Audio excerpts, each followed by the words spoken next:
Birdwatch enables birdwatchers to capture photos and location information about the types of birds they come across. Several features help users to collect data about the types of bird species within a geographic location, as well as the seasons and times they are most frequently spotted for scientists.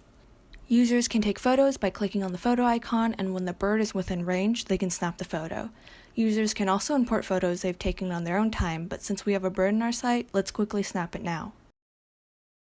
Data is auto-populated from the user's geolocation tags and any other available information shared with the app. Users can input numeric data in the date and time sections by clicking on the selection pickers here. Users can input text information about the bird species and location by clicking on these fields here, which brings up a search and map function. Users can also leave these fields blank. After taking a photo, we can go to the Notes tab to see all of our submissions.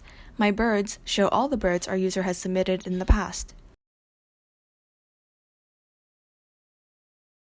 Users are encouraged to continue to participate through monthly leaderboards where the top 3 birders are recognized and prizes await when past a certain threshold of collected birds. These features comprise the basic data collection functionality of Birdwatch.